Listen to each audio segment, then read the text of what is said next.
Good evening from across the world. Of course, you're watching Front Bench live on Top of Time. I am Samson Ngara, and of course, we have a great show lined up for you tonight. It's not about politics. It's not about the business as usual. We want to go deep, searching stories that inspire the most. And of course, the bench is fully represented. As always, the lady is on the bench, and we want to probably talk about her journey and the great things she is doing. What about that? Sit back, begin to tweet at Ongara Samson 1 at Increst Television. Of course, the hashtag is going to be special. Eva on the bench. Use that hashtag, and of course, let's discuss and keep your comment coming at Ongara Samson 1 at Increst Television, and we begin tonight.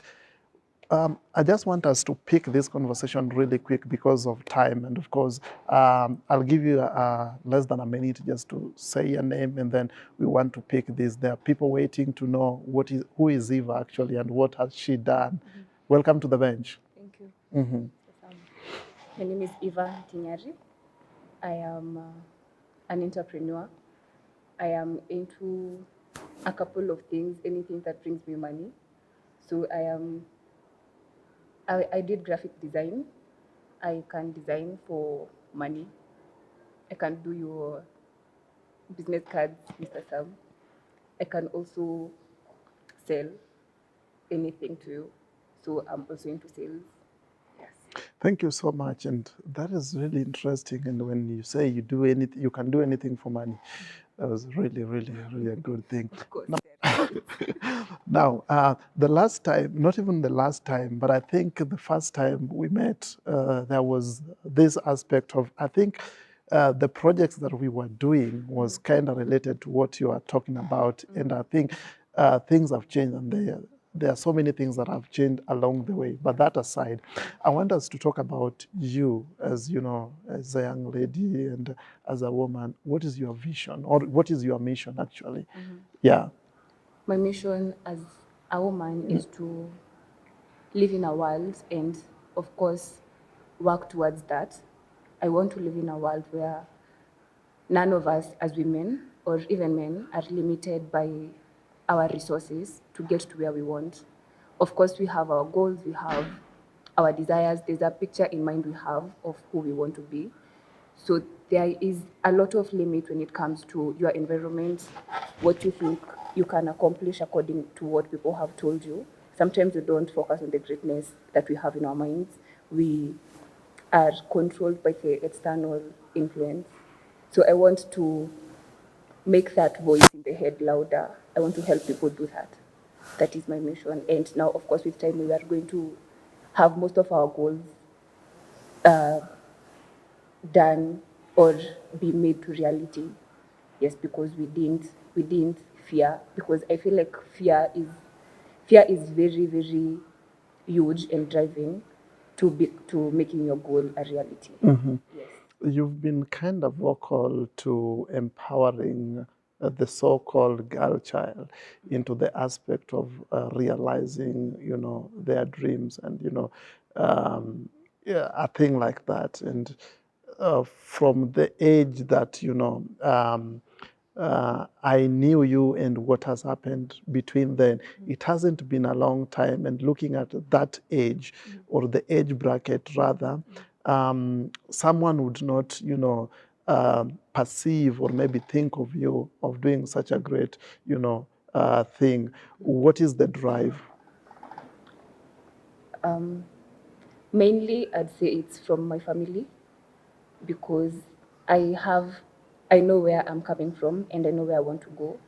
So there are things that I have wanted to be able to do and I wasn't able to do because of my family limitation, let's say finances or support from, a complete family with both parents. And yeah, so my drive is I want to be that person for myself, because I know the only thing that is needed is just to have that desire and that drive. And there are resources. There is every information that you'd want to get on the internet. There are people you can talk to. There are people who have gotten to where I want to go, and I know I can talk to them. So my drive is to, use every resource available to get where I want to go. Now, let me ask you, what do you want to specifically change when it comes to girl child, or what do you feel is lacking in girl child's life that you really want to advocate so hard about? It's fear. Fear. Yes. Okay. Do you mind like elaborating what kind of fear? There are people who have phobia for just like, looking at people, meeting, talking to people, Yeah. and there are people who have a phobia for life, and there are different aspects of phobia. Would you want to specify or maybe pick it out? Yeah. Okay, when I say fear, it is in terms of when I first realized that fear is something that can really hold you back is when I was in high school and doing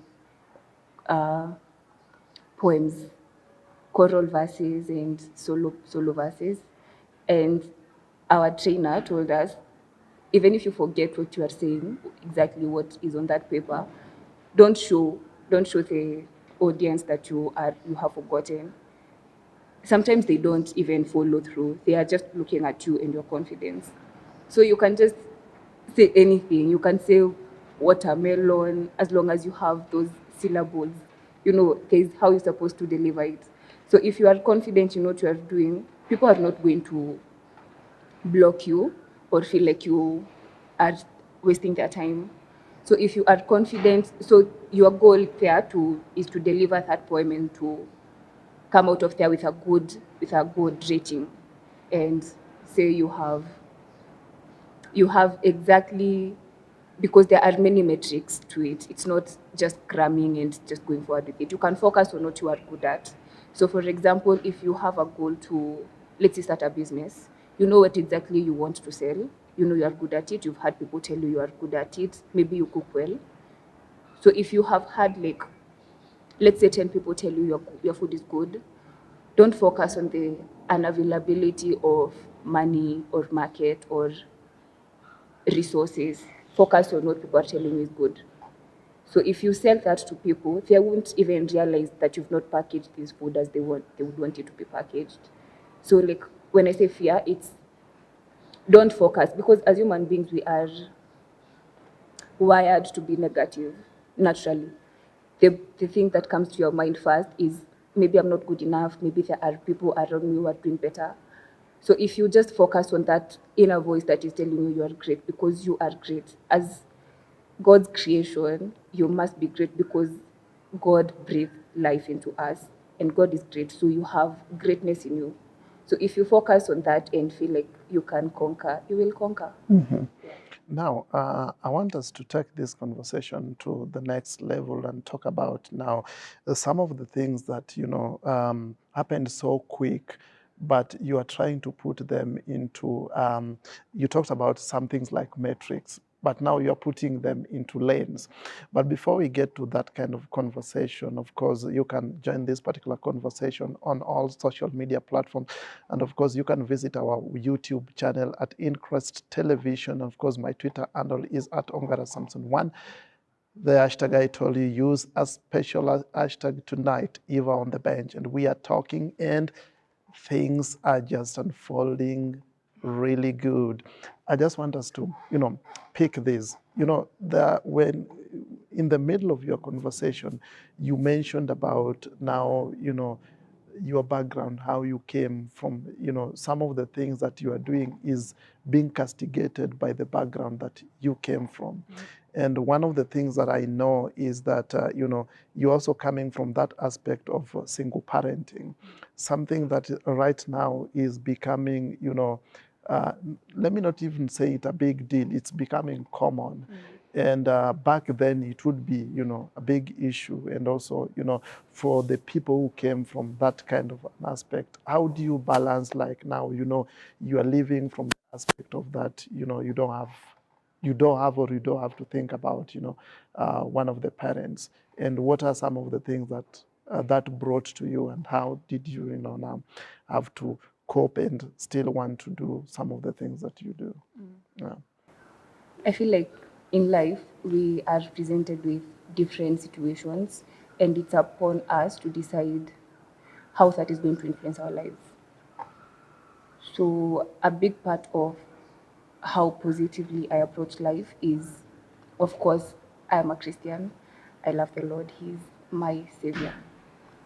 So being a believer is cannot you can't be a believer and you are negative about life unless you are not hopeful, you don't believe in God. So it's already a step towards positivity and seeing life not as a victim. There's this saying that says, see things happen for you, not to you.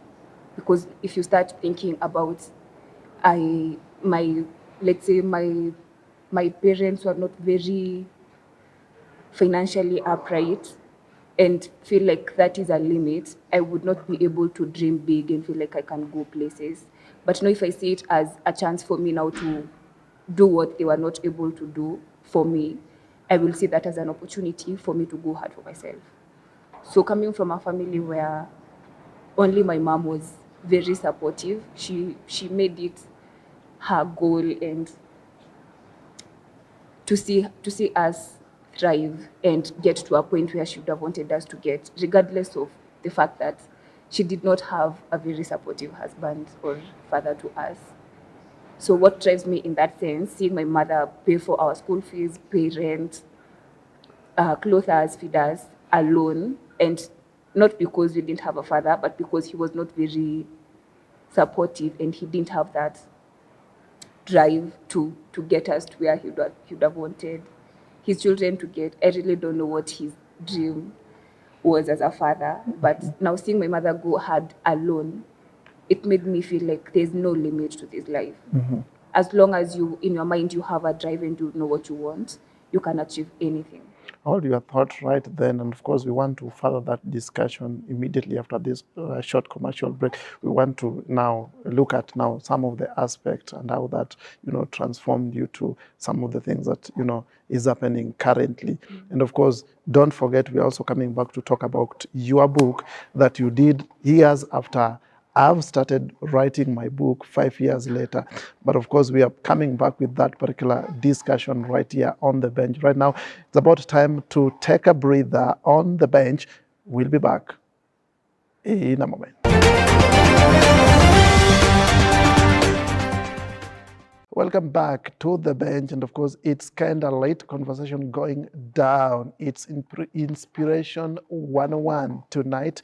Eva is on the bench, and the hashtag is Eva on the bench. Use that. Let's connect. Send your comment coming in at Ongara Samson 1 at Increst Television, and of course, you can send them on our direct line number 011 5080220. We'll be glad to sample them right here on the bench. And of course, stick around. Let's just go back to where we left this conversation. It was kind of interesting. And we were talking about, things that happened, throughout your life and how they branded you to be, the person you are. And some of the things that, some of the reasons that you're trying to, factor in is that some of them made you to be bold as a woman. And that is something that you'd really want to advocate, for, fellow ladies to emanate such aspect. But of course, there is this aspect also, the fact that we are also not staying younger forever and will go into the future. And that's where you are adding to. What would be your resent according to, factor in the journey, where you are from, where you are, and where you want to go as a woman, and having the aspect of, girl child in mind? That must be seeing or hearing someone had an amazing vision of who they would have become, but they didn't because of they were not brave enough to pursue it.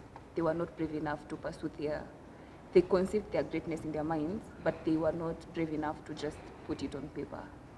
Yeah, that would be, because now there's no one to blame. We don't know how that would have turned out. I would rather you start, because I have also written something about life and life as exams, and I feel like everything we do in life is exams. Exams don't stop in school. Life is also exams. So I would rather you sit your paper and get that, I don't know what, out of 30, but at least from there you'll have somewhere to, like, you'll go through where you failed, you'll have experience, instead of just not sitting the exam. And no, when I say that, I speak in terms of a business, let's say a show like this. Yes, so I feel like you should start the business, even if you don't have everything you need, at least you have started. And now from there, after you start getting clients or feedback from people, you'll now know where you start revising.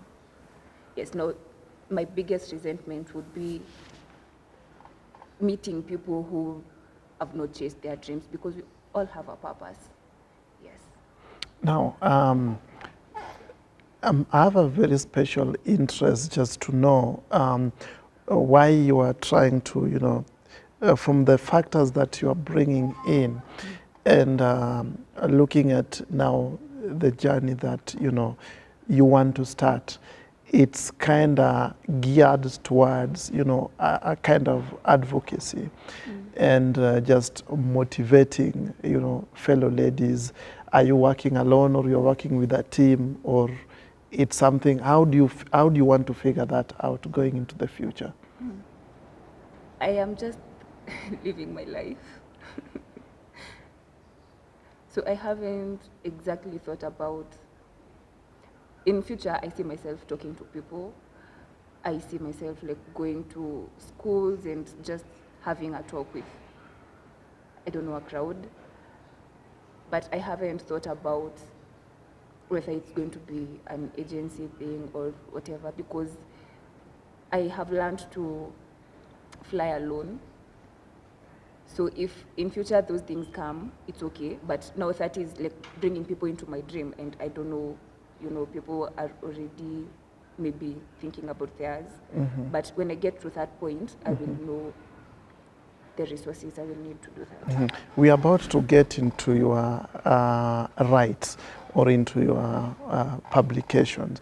But before we get into that, when I was going through one of your publications, and there's something that you mentioned, that marriages don't fail when they end, something like that.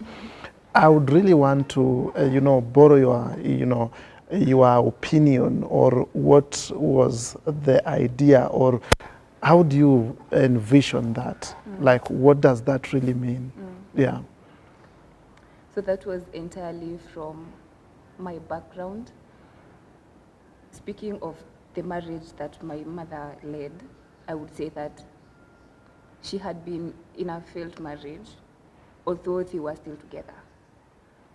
So you see the fear of society, and that is not longer very, very present in the day we're living in now. But before, like my mother's age, there were people who didn't believe in going back home until you got married, and now after a couple of years you went back home. That would seem like a failure, and there was stigma around it. So you found that they will stay in marriages that are not working. They have a husband, but the husband is really one of their children, in terms of they are not helping in any way. So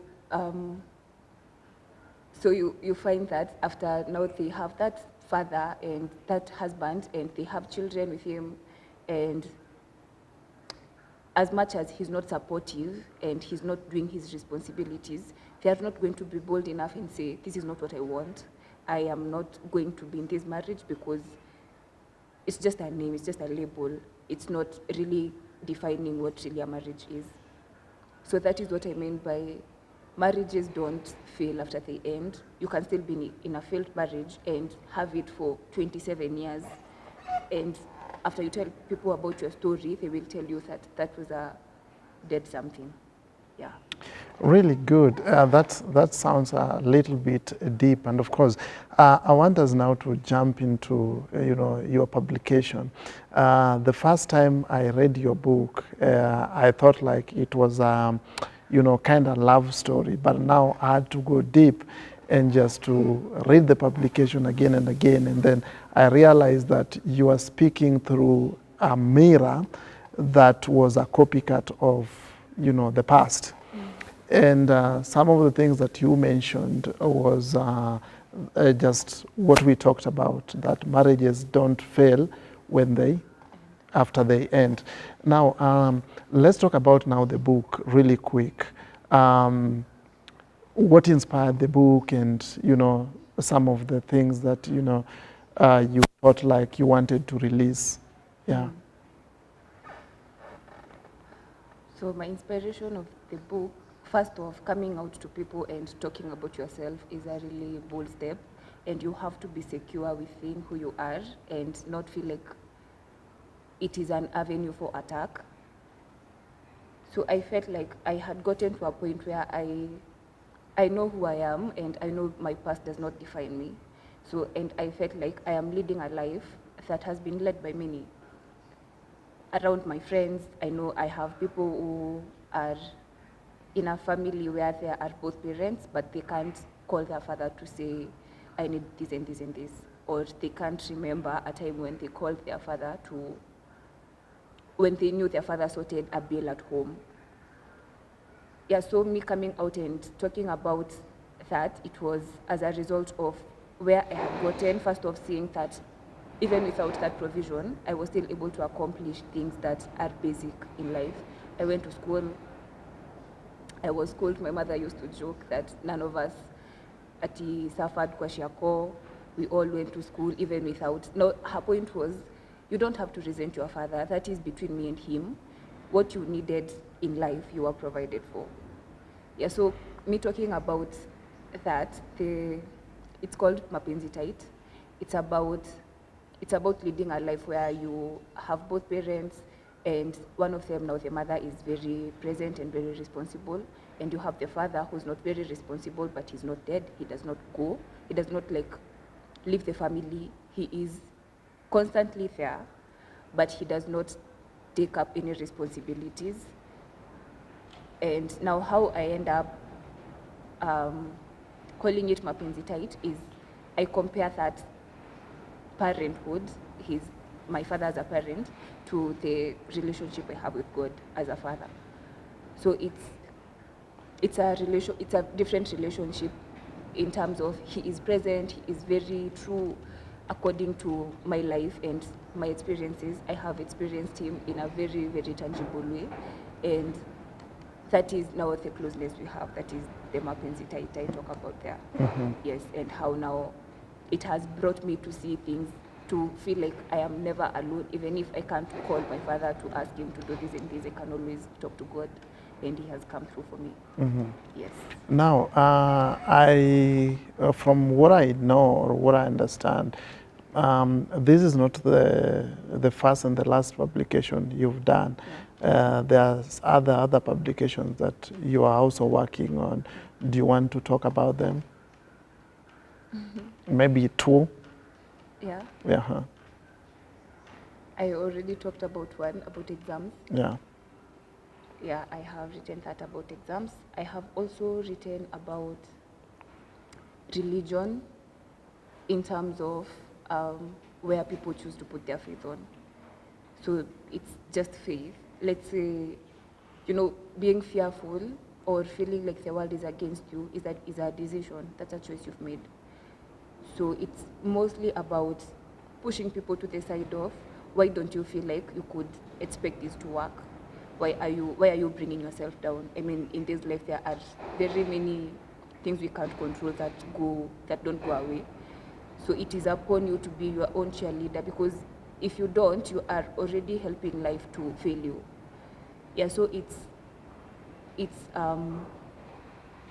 just a call to get people to see that everything we do in this life, whatever we choose to believe in, whatever we choose to pursue, is a decision and it's a choice, and it's on you. Because after 10 years, when probably you have kids and you ask them, they ask you, Dad or Mom, how come we don't have a life like Akina someone? And you won't have, your reason is going to be the environment limited you. But what about the greatness you have in your mind? Because you want to raise your children to be people who believe in themselves, to know that you can take your child, they can fly and go without you and know that they will survive. So that is what I'm working on currently, and just telling people that they are boundless. They can be whoever they want to become, a failure, a success, all of that, it's upon them to choose. You know, if we look around and, you know, the environment of the society, personally, I come from, you know, a village where, you know, you have to be brought up, you know, ethically right. And those are some of the things that the society still really, you know, want to, you know, make sure that you live up to the standards of the society. But again, also within the society, you realize that there is what we call, sometimes we experience a lot of self-esteem.